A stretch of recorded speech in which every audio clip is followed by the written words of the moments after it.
With the UK's government struggling to agree on a withdrawal deal, the chances of the UK leaving the EU with no clear trade deal are still high. The ayes to the right, 202. The noes to the left, 432. It is clear that the House does not support this deal, but tonight's vote tells us nothing about what it does support. After 2 years of failed negotiations, the House of Commons has delivered its verdict on her Brexit deal, and that verdict is absolutely decisive. To try to keep her failed process and deal alive after it's been so roundly rejected by Parliament on behalf of the people of this country. Most businesses are preparing for the worst-case scenario if no trade deal can be reached.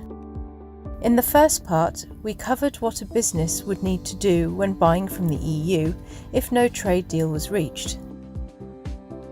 In this second part, we explain what a small business would need to do when selling goods to the EU in a no-deal scenario. Before Brexit, a UK business would come under the EU Economic Area rules. It wouldn't have to comply with any of the procedures a business outside of the EU would have to comply with.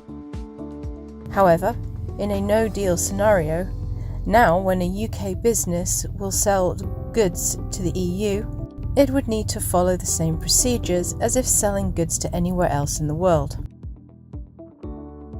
Before you export your products to anywhere in the EU, you would now need to first apply for a UK EORI number. The EORI, or European Union Registration and Identification Number, is assigned to any business that wants to sell goods from outside the EU into the EU. Since the UK will no longer be part of the EU, all UK businesses wanting to sell to the EU would need to apply for an EORI number. You can apply for an EORI number directly from Government Services website. The Terms and Conditions page on your website must now clearly state you are an exporter of goods when selling to the EU and anywhere else in the world. This clause in your terms and conditions is to inform your EU customers that you're selling from outside the EU and are no longer obligated to follow EU trade rules. It will also act as a precaution in case of any dispute with your EU customers.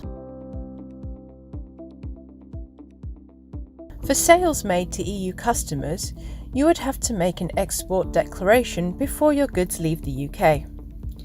This will be done to inform Her Majesty's Revenue and Customs in advance of what goods you are exporting and to where. You can file an export declaration online using HMRC software.